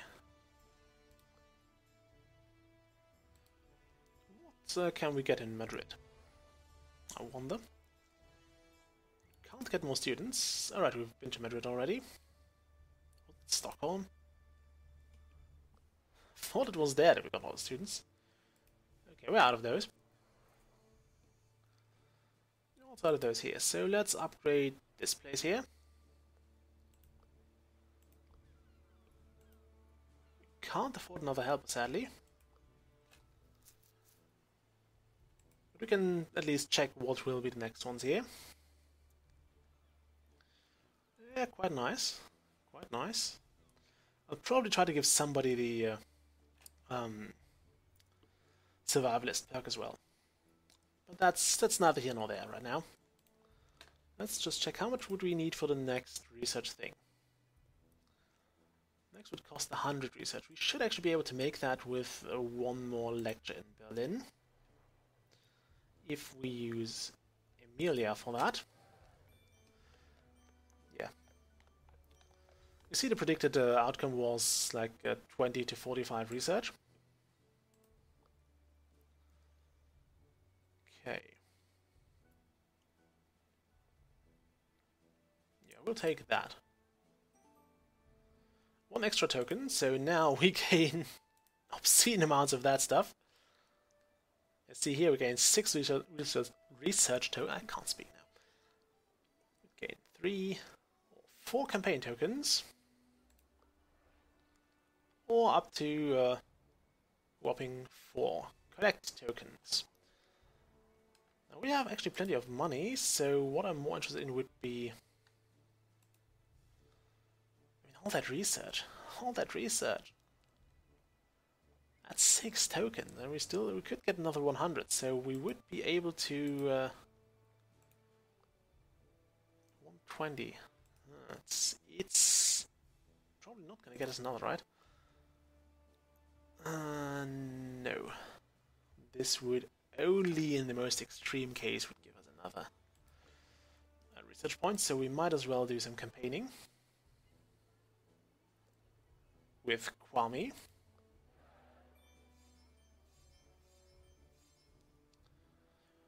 Let's actually spend all of that on campaigns. Okay, we have no more insight left, but we can get another helper. We'll start here and we'll buy that market out, I guess, so we can get another specialist. Tier 2. Vigilante.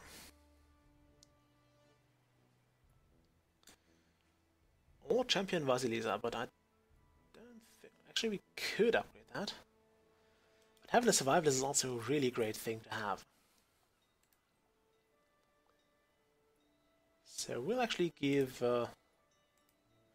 I usually give it to the scouts, because they also have quick think, and I think survivalist will go very well with those perks. So we'll go with that. We'll give Hattis the survivalist perks, so we'll hire Vigilante.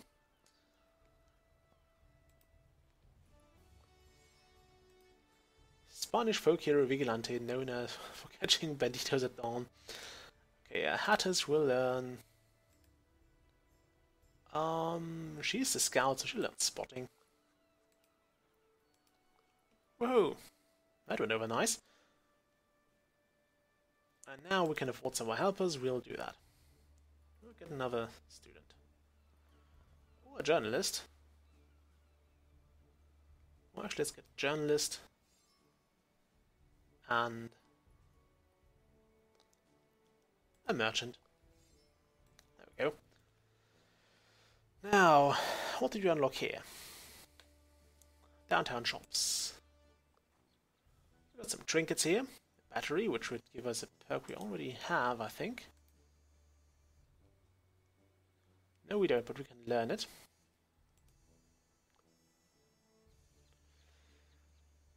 Ooh, this would give some nice perks. And 400 gold. Extra perks as long as there are 5 or more supplies. So those would run out pretty soon.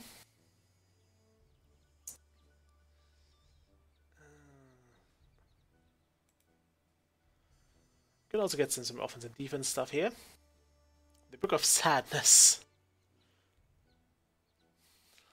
Legendary Book of Sadness. I'm not sure if I wanted to read that.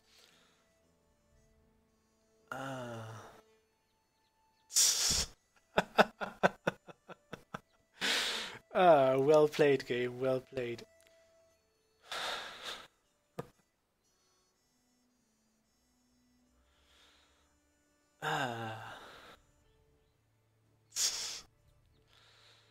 Okay, yeah. Let's not look into that any further.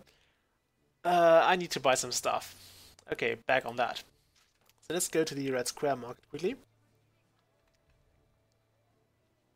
We want some trinkets. We have plenty of free trinket slots, so let's make use of those. You already have like what? Generosity, honesty, and negotiations. I think the actual nature of those perks is not too important. It only matters how many of those you have in total. Although there may sometimes be an encounter that says, okay, if you have this particular perk, then you will like get a secret option there. We don't have terrifying abilities, sadly. I think we will give you... Can we put that on here? Yes. So we can directly buy, which is great. I kind of want to upgrade that. We can get a lucky charm, which makes us start every encounter excited, which is nice, but I think it's not as great as having an additional perk and something else. We'll upgrade this once more. Okay, we can get the Tactician's Notes, which is... I think we'll have Towel and Brew. Do we have Excavation perk already? We do not, so we'll take that. That seems just way too amazing to get. Although to ignore, right? Rather, not to get. We have 92 money left, so we'll buy some... We'll buy a better memento for Kwame. There you go. Sell that.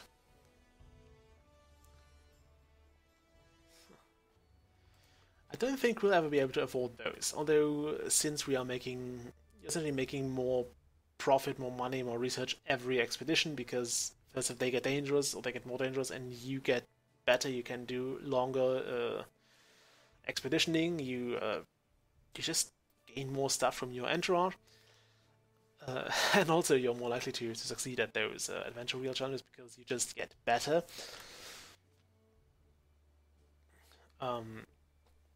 You can very easily make more, and you do make more money, and I noticed that eventually you will be able to afford those, but it will take a while. Okay, I think that was a reasonably nice stream. I had fun, and again I do recommend buying this game. Totally, I recommend all the games I play because if I play them, I've had fun with them. Otherwise, I would not likely show them on camera. If I do so, I would definitely say, yeah, I don't recommend buying this one. It's no fun. I'm only doing this because I lost a bet or something. Other than that, I will usually only play games I enjoy. So if you see it on this channel, with a few exceptions, like Towns, I would not recommend buying anymore. I did back when I played it, but I would not recommend it anymore. Sun Age, I'm a bit torn on that one. I did not like the micromanagement and the weird unit behavior sometimes. Other than that, it was well done. So I could even get back into that, but I don't feel like doing that just now, okay? And I won't also likely stream it in the near future. So that's out. Aside of that, as I said, whatever I play on the channel is certainly recommended to a degree, and is probably also worth your time if you are into that kind of thing. Although, as usual, I recommend waiting for Steam sales or TOG sales, because honestly, if you pay the full price for a game that's been out for a while, you only have yourself to blame. Although I have to say that I have not bought the DLCs for this game, and I don't know how good they are. And you may have to consider that they actually kind of influence the price point for the game, because if you want the full game, you would have to pay the full price, and you would have to pay those DLCs. So, yeah, that's... I don't know if they're worth it. I think they're a lot cheaper than the 20 euros for the game itself, or 20, whatever your original equivalent is. I think they were like 5 or so. I don't want to check now, but I could. And yeah, I'll just say this was a fun time. Let's just save the game here. Let's have the news, which is, I don't know why they put that there. I mean, you don't get much out of this one. Also, while reading page 6.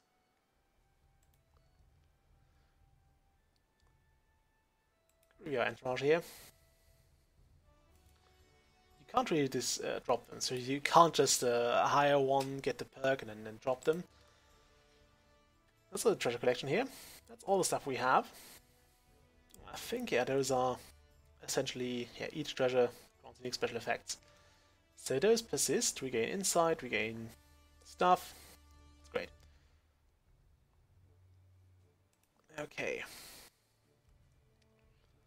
So here we have a help screen, which we won't use, and there's the game menu where I want to save and quit to the main menu.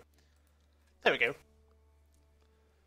So I hope you enjoyed this, although you may be watching this a lot later than I actually recorded it. I will set up a stream schedule as well. Eventually. So yeah, we unlocked Captain Hattis because we did 2 expeditions with her. You see there is a free Transylvania content. We do get more out of that now. There are those 2 DLCs which I have not yet bought. And I say not yet, I'm really looking into that, but I haven't yet gotten the time to do that, and I usually wait for sales as well. I'm a cheap bastard, I know, but I usually wait for sales. Anyway, yeah, I hope you all have a nice weekend, or a nice whatever follows at the time you're watching this. And also this goes totally on top of today's upload, which I think I have actually done. So there should have been a Planet-based episode today, and you got this, so I'll sign off for a few days. Although I will probably be streaming, I'm gonna say, somewhere Wednesday night or Wednesday evening, German time. So I don't know if I'll aim for 10 PM or like around midnight. But yeah, do look out for that. If you want to be informed, I guess you can also join my Discord server. The link will be somewhere on my channel or in the description, or it will be somewhere. You can find it. Definitely on the channel page, but also under most of my later or my more recent videos. I will also put it in the description of this one. So there's that. There will be links to buy the game. So many things I have to do. And yeah, if you want to stay on top of my my stream schedules, just go ahead and go there, join me there, and I will announce streams there once people actually arrive on that server. Like right now, you can just yell at me directly. There are different channels. I may add more if as things go on. Yeah, I'm done now. Thanks for watching. See you all next time. Bye.